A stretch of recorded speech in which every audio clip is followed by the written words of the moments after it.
Once an assistant has been created, tested at the time of its creation, and tested again from the playground, we consider it valid.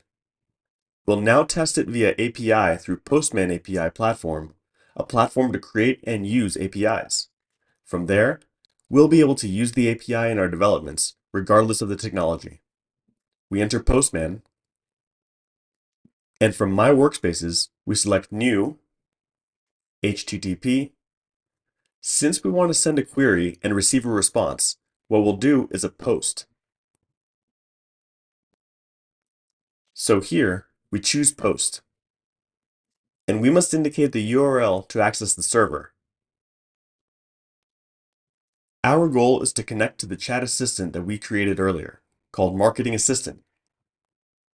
So we need the necessary information to communicate with this type of assistant. It's important to take this into account because if we wanted to connect, for example, with a RAG assistant, we would need other parameters. Alright, therefore, in API references, Chat API, we find the information we need and examples of use. To use the API, we need the content of the variables base URL and SIA API token, where base URL corresponds to the installation base URL of Globant Enterprise AI, and SIA API token corresponds to an API token generated for the project. Okay, so we indicate the base URL corresponding to our scenario. We see that the path is completed with \chat, so we add it in the post statement. We now move on to authorization, which is bearer token. So in the Postman Authorization tab, we choose that option.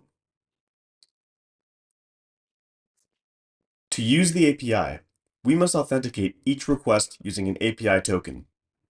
As we've already seen, these tokens are managed in the back office and uniquely identify the sender of the request. We must then provide that token.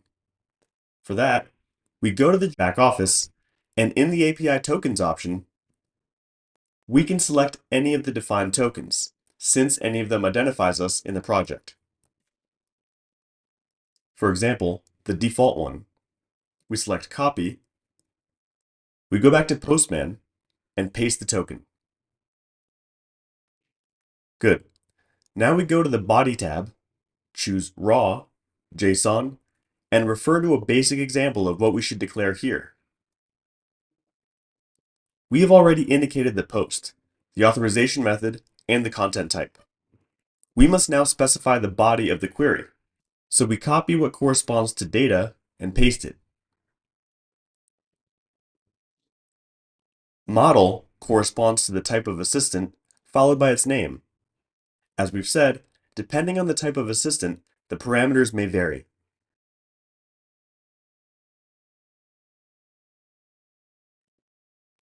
In this case, we want to contact our chat assistant.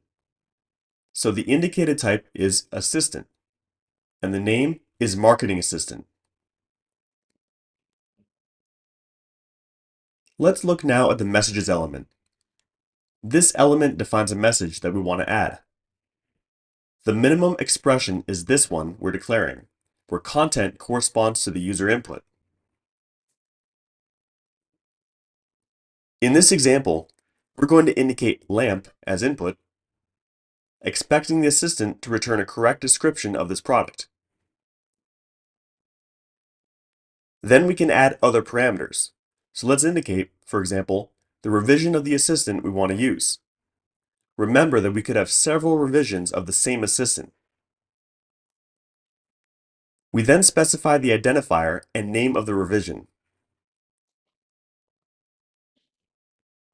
Now we click on Send, and we get the answer.